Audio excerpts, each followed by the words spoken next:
Imagine waking up to find a wild grizzly bear inside your locked luxury car, tearing the expensive leather seats to absolute shreds.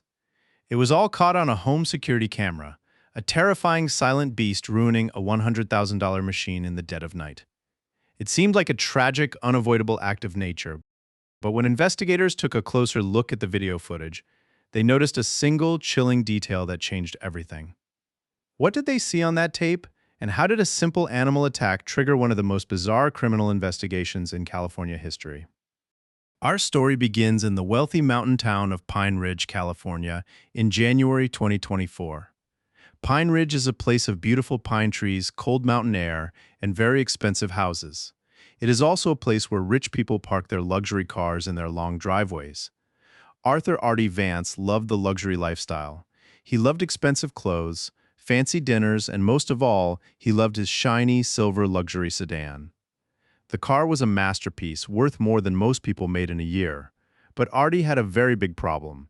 His bank account was completely empty. The monthly payments on his luxury car were crushing him. He was drowning in debt, and his business was failing. One cold evening, Artie sat in his living room with his close friends, Leo Sterling, Marcus Max Thorne, and his cousin, Dorian Vance. The fireplace was warm, but the mood was freezing. They all needed money, and they needed it fast. Leo looked out the window at Artie's car. He said that insurance companies pay huge amounts of money for animal damage. In the mountains, wild bears are common. If a wild bear attacks a car, it is considered an act of God. The insurance company cannot blame the owner. They simply write a massive check to cover the damage. Artie's eyes lit up. A plan was born. They would not wait for a real bear to attack. They would create their own bear. The plan required a bear, but finding a real grizzly bear in California was impossible and extremely dangerous. So, the group decided to use technology. They went online and searched for the most realistic bear costume money could buy. A few days later, a large cardboard box arrived at Artie's house. Inside was a massive, heavy, furry brown costume.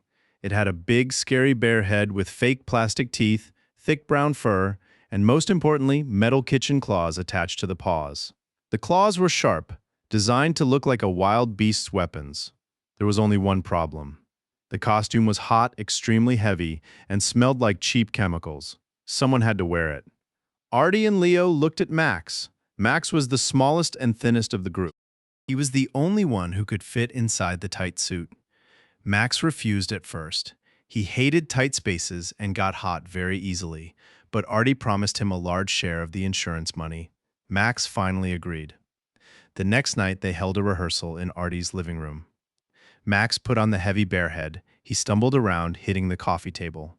Leo recorded him on a phone. Leo yelled at Max, telling him that he did not look like a bear. Leo said that bears do not walk like humans going to a grocery store. Max had to shake his body, bend his knees, and move slowly.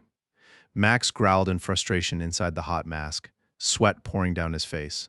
After hours of practice, Max finally learned how to walk like a clumsy mountain bear. The date was January 28, 2024. The night was dark and silent. Artie parked his silver luxury sedan under a large tree in his driveway. He set up his home security camera to record the driveway, making sure the camera had a clear view of the car. At midnight, the operation started. Max put on the heavy bear costume. He could barely see through the small eye holes. He walked slowly across the dark driveway, trying to remember his bear movements. He approached the silver car. Max opened the car door. He climbed into the passenger seat. The expensive leather smelled fresh.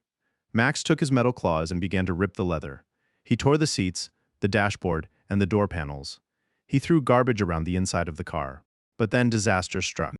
Max's fake metal claw got caught in the seatbelt. He was stuck. He began to panic. Inside the heavy mask, his breathing became fast and shallow. He was trapped in the dark car, sweating heavily. From the living room window, Artie and Leo watched in horror. They whispered loudly, waving their hands for Max to hurry up.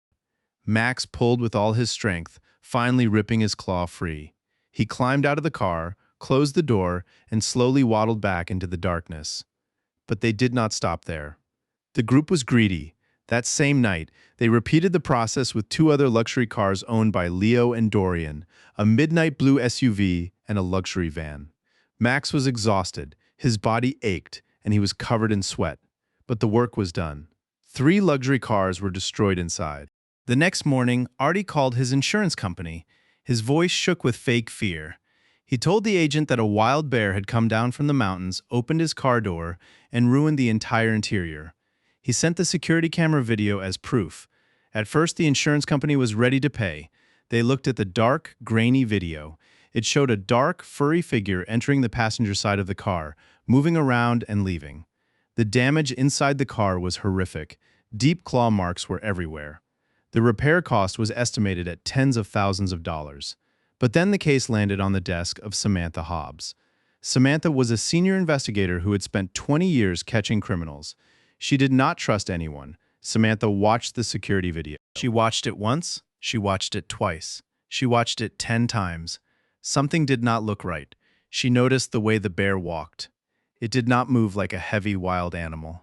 It moved like a human trying to balance on 2 legs. But the biggest red flag was the door.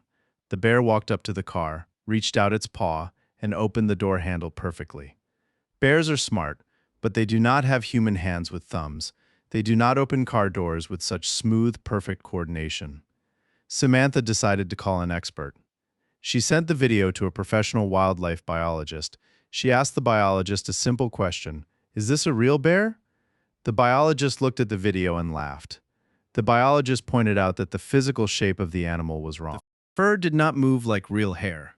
The ears were too perfect, and the paws were completely flat on the bottom, just like human shoes. The expert wrote an official report. The conclusion was simple. This was 100% a human in a suit. Samantha now had the evidence she needed. She contacted the local police department and the California Department of Insurance. A search warrant was issued for Artie's home. One morning, police officers knocked on Artie's door. Artie opened the door, wearing his expensive silk robe. He tried to act confused, but his face turned pale when he saw the search warrant. The police searched every room. They searched the living room, the kitchen, and the garage. Finally, they opened a dusty closet in the back of the house. Inside the closet, hidden under a pile of blankets, they found the giant, furry brown bear costume. They also found the metal claws and the fake teeth. It was over. The game was up. While this story sounds like a funny movie, it is based on a real-world event. In late 2024, California authorities arrested 4 Glendale residents, Ruben Tamrazian, Ararat Cherkinian, Vahey Murad Kanyan, and Albi Albertian. They had claimed that a bear damaged their luxury vehicles, including a 2010 Rolls-Royce Ghost and 2 Mercedes cars in the Lake Arrowhead area. They even submitted video footage of the bear to multiple insurance companies, claiming over $140,000. Investigators launched Operation Clawback and found the actual bear costume in one of the suspects' homes. In 2026, the defendants were officially sentenced to prison and ordered to pay massive restitution fines. This was Courtroom T. Case closed.